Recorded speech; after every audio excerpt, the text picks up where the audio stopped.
The slap cracked across the still surface of Willow Lake like a starter pistol. Sharp and final, freezing the entire picnic in place. I felt my head snap sideways, the sting blooming hot across my cheek as Victor Harlan's palm connected. For a split second, there was only silence broken by the distant call of loons on the water. Then gasps rippled through the crowd gathered under the pavilion for my aunt's 40th anniversary celebration. I tasted iron where my teeth had cut the inside of my lip.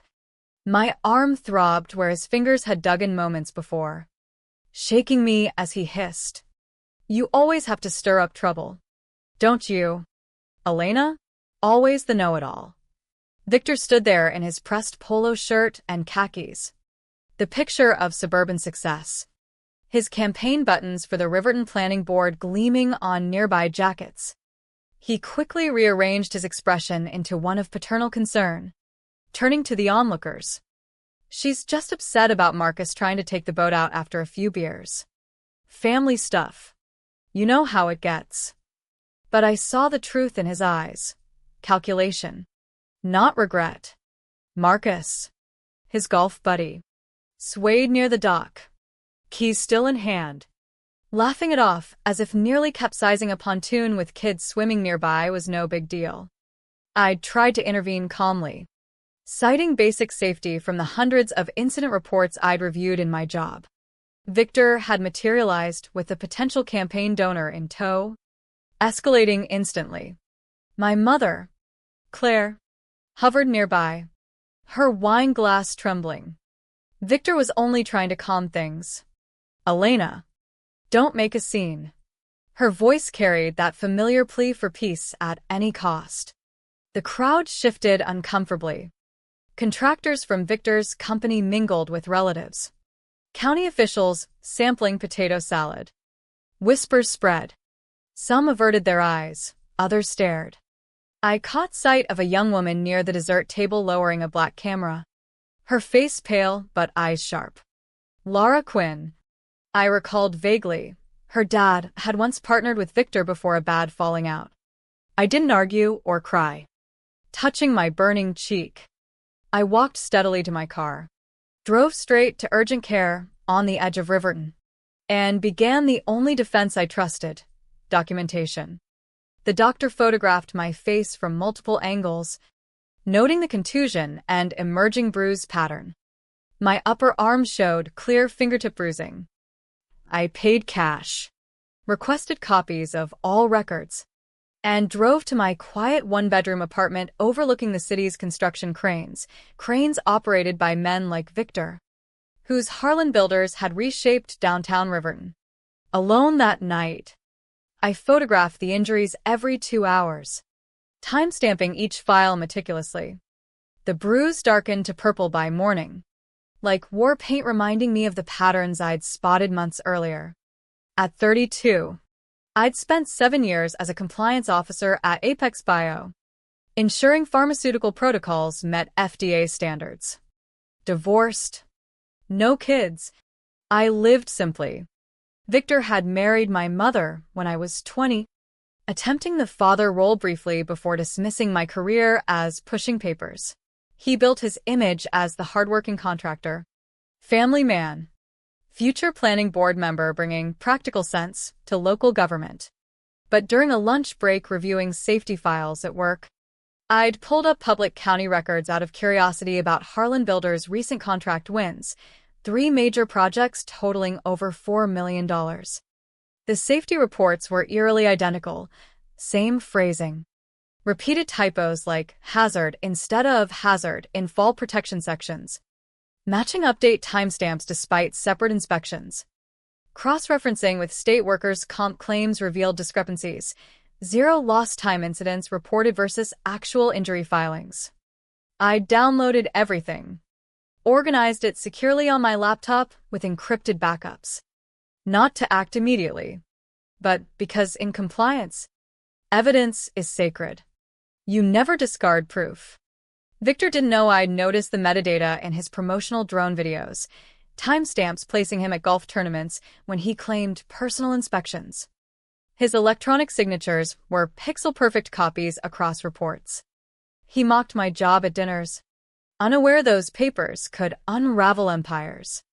The picnic was meant to be joyful. Victor turned it into a campaign stop, glad-handing donors. The trouble started when Marcus stumbled toward the boat. I stepped in. Marcus. Let's grab food first. Water's busy with families. Victor appeared.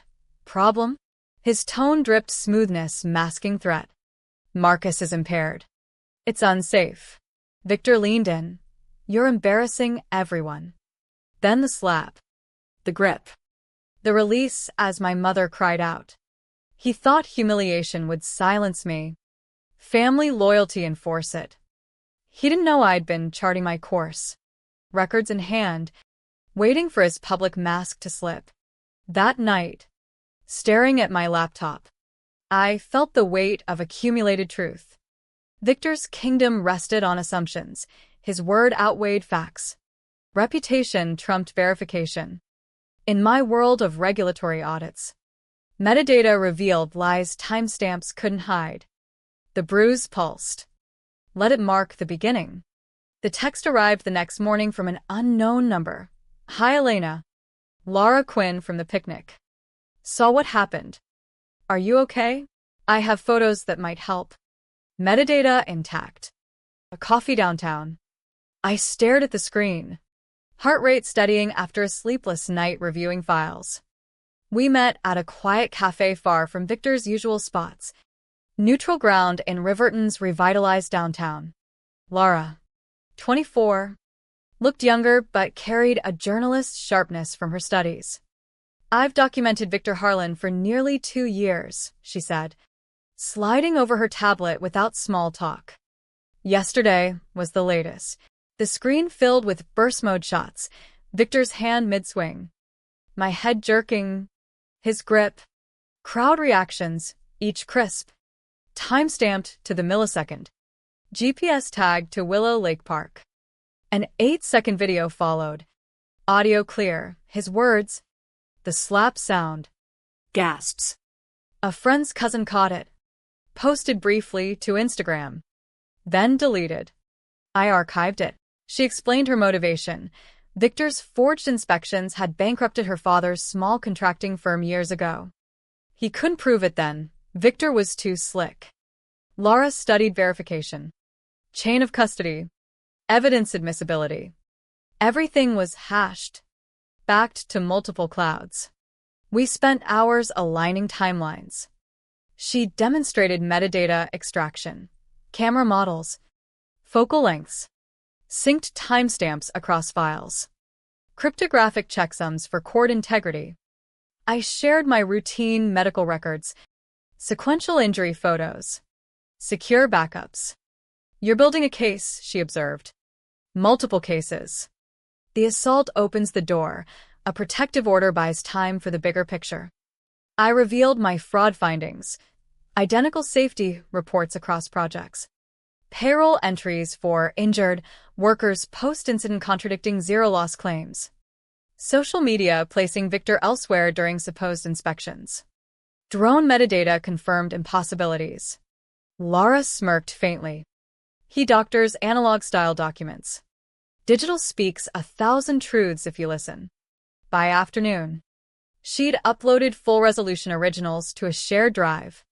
As we parted, she said, he thinks you just shuffle files. He's about to learn files push back.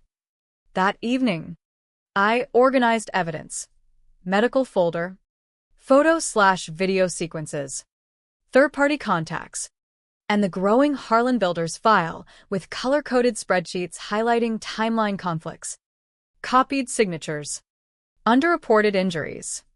The bruise had deepened. In the mirror, it fueled resolve. Victor assumed public shame and family pressure would align me. He underestimated someone trained to hunt regulatory violations 60 hours weekly. The investigation became ritual.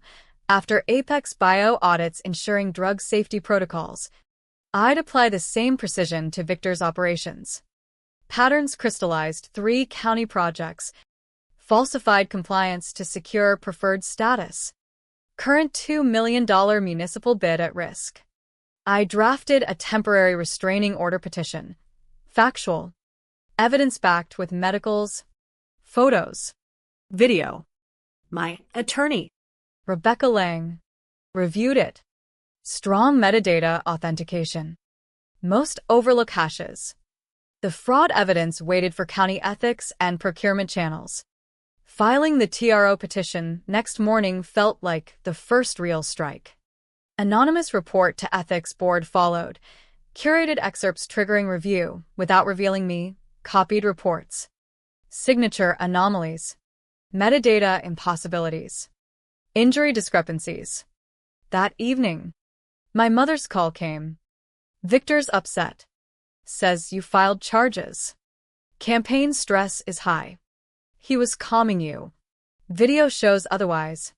Mom. Multiple angles. Audio. Silence stretched. This vindictiveness. He's facing contract scrutiny. You're doing? How would I know details? Don't play innocent. You notice patterns professionally. He's losing what lies built.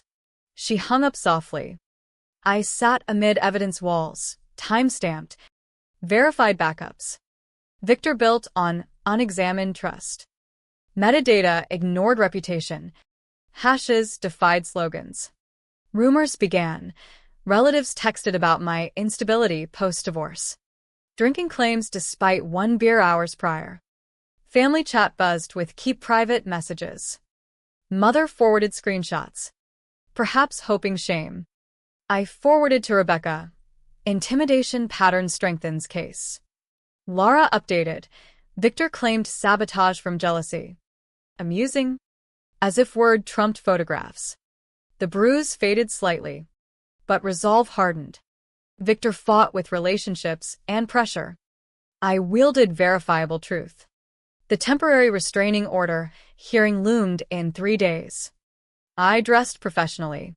Bruise lightly visible under minimal makeup. Rebecca met me outside the courthouse. Victor's team pushing intoxication narrative hard. Witnesses on parole. Let them try. Inside the functional courtroom. Victor sat composed in his suit. Campaign facade intact. His attorney opened. Aggressive behavior. Drinking observed. Victor de-escalating. Rebecca countered with the 8-second video. Victor's voice clear. Slap audible. Head snap. Then 11 sequential photos spanning seconds. Timestamps precise. Medical photos of contusion and grip bruises. The judge. Sharp-eyed. Pressed. Evidence of intoxication? Beyond hearsay. No breath tests. No independence. Only interested parties. After 20 minutes. The order granted. 1 year. 500 feet distance. Legal fees on Victor. Thoroughly documented assault. Mr. Harlan. Consider that. Victor's face reddened silently. Simultaneously. Across town. Procurement review unfolded. Laura attended anonymously. Texting. Identical report highlights. Metadata showing same session creation weeks apart. Golf photos versus inspection claims. Payroll anomalies questioned. Suspension from vendor list followed. $2 million bid rejected. Criminal referral likely. Banks reviewed credit lines citing risks. Subcontractors distanced publicly. Victor's counter-surged. Relatives amplified stories of my aggression. Instability. Mother visited unannounced. Haggard. Company could collapse. We lose everything. What he built on fraud. You knew corners cut? Admission hung. Stop enabling. Stop excusing the slap and lies. She left unresolved. Settlement offer arrived via attorneys. Drop charges. NDA. Modest payout. Rejected. No silence bought cheaply. Laura texted more smears. Harassment claims. Each lie added evidence. The hearing victory and suspension rippled. Relatives shifted. Recalling Victor's aggression. News covered suspension. noting documentary basis over vendettas. Mother's repeated calls went unanswered. Victor's press blamed cancel culture, vindictive individuals. He missed, documents convicted him. Evening with Lara over wine. Subcontractors jumping. Banks nervous. Tired satisfaction settled, not celebration, but necessity. Victor's empire. Forged on lies. Cracked under scrutiny. Metadata. Timestamps. Hashes. Impartial. Unrelenting. The assault order protected. Ethics probe deepened. Procurement flagged audits. Victor's analog deceptions met digital reckoning. Banks moved first. Notice calling $300,000 operating credit due in 30 days over reputational risks. Subcontractors suspended joint ventures via forums and statements. State Attorney's Office reviewed county findings. Smelling document fraud. False filings. Obstruction. My phone rang nonstop, voicemails from relatives. Reporters. Mother's hollow voice. Victor's arrested. 8 fraud counts. 2 obstruction. Evidence, overwhelming, signatures. Metadata. He lied. Got caught. House collateral. We lose it. What now? Justice necessary. Campaign committee withdrew support. Return donations. TV caught Victor post-bail. Haggard. This is about that picnic. One little slap. She had it coming. Always trouble. Confession broadcast live. Rebecca called immediately. Assault admission. Strengthens everything. Newspaper headline. Contractor admits assault amid fraud charges. Still from video ran. Projects halted. Insurance probed claims fraud. Marcus distanced publicly. By week's end, Harlan Builders filed Chapter 7 bankruptcy. House listed. Victor removed from candidate list. I testified willingness confirmed. Mother moved with aunt. No direct contact. Lara visited. 40 years built. Gone in weeks. Lies foundation. Her dad offered handshake for spreadsheet victory. Tiredness dominated. Winning felt necessary. Not triumphant. Victor faced prison. Ruin. Exile. Own words sealed guilt. Evidence unassailable. What's next? Criminal trial. Testimony. Then unknown. Perhaps vacation from family shadows. Outside. New cranes rose under different logos. Victor's crews scattered. The picnic changed everything.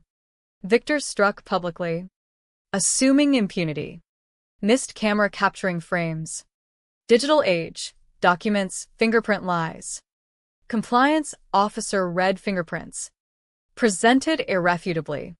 One slap toppled empire. Courthouse press room buzzed for Victor's trial. Local contractors fall. Fraud. Assault. On-camera confession. In witness room. I reviewed notes. Rebecca. Facts only. Evidence speaks. On stand. Prosecutor walked assault.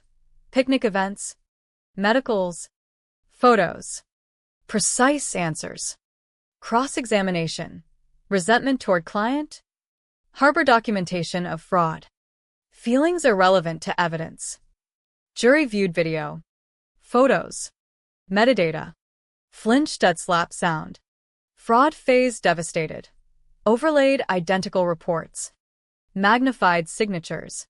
Social contradictions. Press conference clip one little slap.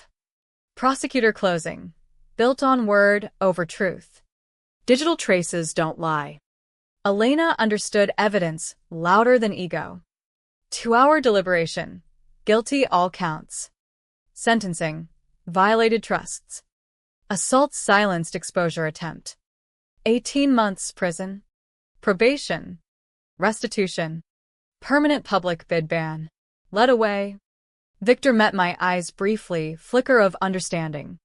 Old rules of power lost to digital footprints. Evidence trails. Outside. Statement. Verdict about accountability. Digital verification levels field. No one above facts.